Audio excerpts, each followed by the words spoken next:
And then with regards to your partner, here's something to think about with regards to roles. So my wife and I have had this discussion many times, and one of the discussions is, well, how are we to treat each other in public?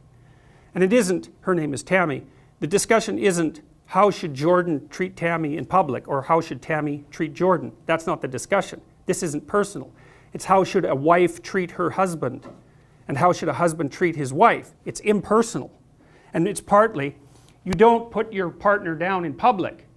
Why? Well, it's not because you're hurting that person's feelings. That's not why. It's that you're denigrating the relationship that you are in voluntarily. You know, and some of the most painful days I've ever spent, one in particular I spent with a group of men who had been in therapy for their marriage and who bloody well needed it, I can tell you that. And they spent their whole day complaining about their wives. Like, it just made me sweat the whole day. I thought, I can't believe I'm here with you guys. I can't tell you why I was. It's just, you know, it was just happenstance more than anything. And I thought, how can you be so damn dumb? It's like, it's certainly possible that you married barbarian witches. Fine. But you don't have, you're so lacking in sense that you would discuss that in public. Not noticing that you picked them. So basically all you're doing is holding up a sign and waving it constantly that says, I'm an idiot, right? And so, well, back to responsibility. You have a responsibility to those whom you love and are obligated to ensure that they manifest themselves in a manner that's most beneficial to them over the long run. Now, you have the same responsibility, I would say, to yourself, but you'll have blind spots. Other people have to help you with that. But so the rule is, you know, you help your wife figure out how not to make a fool of herself in public. And she extends to you the same courtesy. And it's partly maintenance of the sacred nature of the relationship. It has nothing to do with you or her, precisely. It's broader and wider than that. Okay, so then that's two levels of responsibility. Child, partner, next level of responsibility. You're asked at your workplace to undergo unconscious bias retraining. And you say yes. It's like, okay, you've just admitted that you're a bigot, right? Because you're acting it out. It's like, I'm a racist bigot, obviously I need to be retrained. And so you might say, well, I'm not going to make a fuss about it, right? Or I've been told to do it.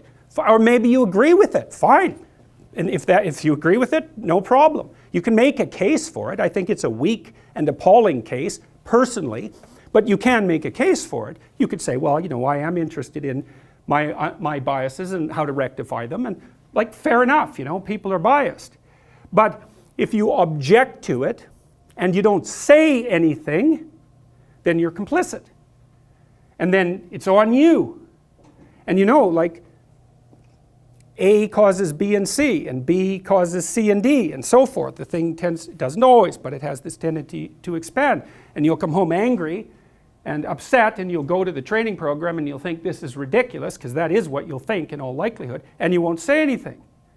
But it eats at you. Well, you've abrogated your responsibility.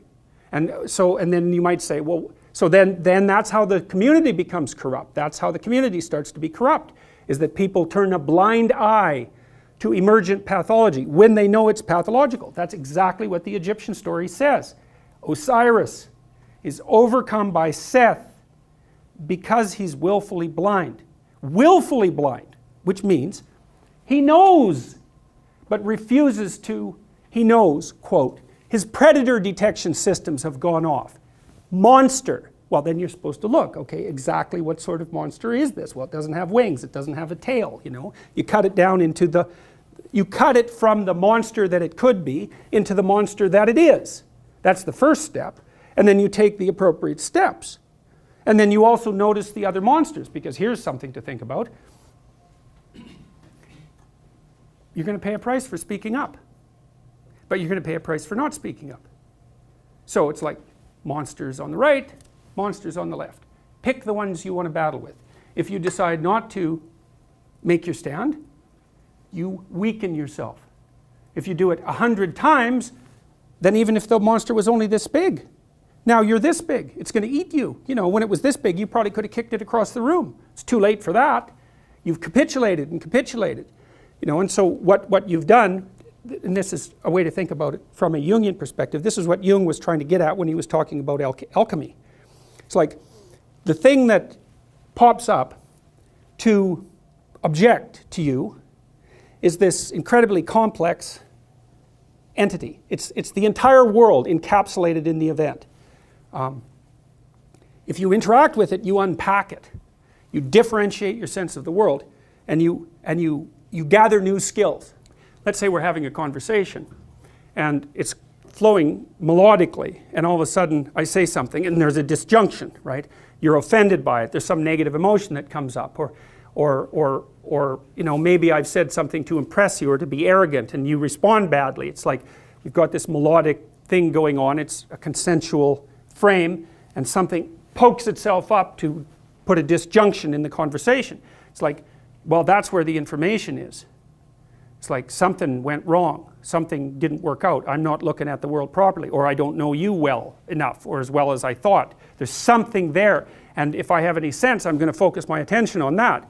Like, not obsessively or anything like that, but that's where all the information is. Because as long as what we're doing is working, then we both know enough already. As soon as what we're doing together isn't working, then that's instant evidence that there's something about us that needs to be updated. And you might think, well, that's a terrible thing, and the answer is yes, of course it is. It's a terrible thing, but it's also the thing, and this is the next stage of the development of this, let's call it universal morality. It's like the universal morality might be found in the answer to the question, what should you do when you make a mistake? Now, one answer is catastrophic dissolution. That's a collapse into chaos. Well, no one is going to pick that voluntarily. Let's put it that way. It's unbelievably unpleasant, terribly anxiety provoking, shameful, and painful all at the same time. Worse, it can mean the absence of positive emotion, because if you really collapse into chaos, not only are you overwhelmed by negative emotion, but the positive emotion system shut off, and that's what happens to someone who's extraordinarily depressed and also hyper anxious at the same time. Not only are they suffering from an excess of negative emotion, but they've got no incentive movement forward whatsoever. Okay, so that's not an optimal solution because it takes you out. The other possible, and so I would call that a nihilistic solution or a chaotic solution. It's not a solution, it's a dissolution. And you could think about it as a precursor to a potential solution, but it's very easy to get stuck there. And that's why Jonah could have stayed in the belly of the whale along with all the other people that were eaten by the whale and never got back out. And you see people like that all the time. Their error has come along, blown out their frames of reference, they've collapsed into the underworld, into the chaotic underworld, and they don't know how to get out. They have post-traumatic stress disorder, or they're depressed, or they're hyper anxious, or they're resentful and aggressive and destructive. Like, there's any number of states of being that can overwhelm you when the bottom has fallen out of your life. So it isn't something that people are going to, it's not an optimal solution, let's put it that way. Well, the other, that's a nihilistic solution, a collapse. The other solution is, we're talking, and I don't get what I want from you, and so I say, you better not do that again. I don't want to see that from you again. And so that's a tyrannical attitude, right? What I'm going to do is I'm going to take my universe of order and its predictions, and I'm going to say, you go along with this, or I'm going to punish you. And now there is an element in society, like society is made up of threats like that to some degree. It's an ineradicable part of society. That would be the tyrannical aspect of the great king, let's say. You know, we've organized a set of punishments and threats that keep each of us in alignment. However, generally speaking, in a society that's functional, we've decided to adopt agreement with that set of principles more or less voluntarily. You know, we say, well, you have rights and responsibilities, and I have rights and responsibilities, and I'm willing to pay a price for yours, including the acceptance of punishment if I transgress, but you're going to do the same for me. So there are intelligent ways that punishment and threat can be used and bounded. So, but that can easily degenerate into tyranny. And one of the methods that I can choose to use, if I don't want to encounter error, is just to enforce my will on everyone else. And I think when that happens, personally and in the family and in the community and in the state all at the same time, then you get the emergence of a tyranny.